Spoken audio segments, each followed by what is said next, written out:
আমরা এসেছি সিঙ্গাপুরে। সিঙ্গাপুরে হোটেল ভাড়া অনেক এক্সপেন্সিভ, সবাই জানেন। তা সবাই একটু কম দামে হোটেল খুঁজেন যারা 2-3 জন আসেন। তা আমরা এরকম একটা হোটেল পেয়েছি, the QA hotel little India. এটা লিটল ইন্ডিয়া এলাকায়। আমি আপনাদেরকে হোটেলটা দেখাচ্ছি যে একেবারে সিঙ্গাপুরে যে কনজেস্টেড রুমগুলো সেই তুলনায় এই হোটেলটা একেবারে খারাপ না।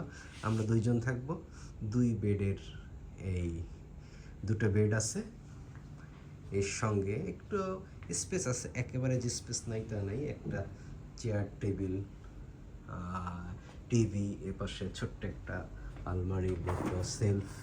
এছাড়া বাথরুমটা যদি দেখেন, বাথরুম এইদিকে, সব মিলিয়ে একেবারে খারাপ না। তা এই হোটেলটার আমাদের ভাড়া পড়েছে প্রতি রাতের জন্য বাংলাদেশি টাকায় 14,000 টাকা। সেই ক্ষেত্রে সিঙ্গাপুরে এত কম টাকায় এই মানের হোটেল পাওয়া, এটা আমার কাছে মনে হচ্ছে যে অন্য এসের তুলনায় এটা কম্পারেটিভলি বেটার। আমি আবার একটু আপনাদেরকে দেখিয়ে দিই, the QA hotel little India. 14,000 টাকা ভাড়া, এসি আছে, সব কিছুই আছে মোটামুটি, এবং একেবারে মোস্তফা সেন্টারের কাছাকাছি। তো সেই দিক দিয়ে এই হোটেলটা আমি মনে করি যে যারা সিঙ্গাপুরে আসতে চান তারা ট্রাই করে থাকতে পারেন। ধন্যবাদ।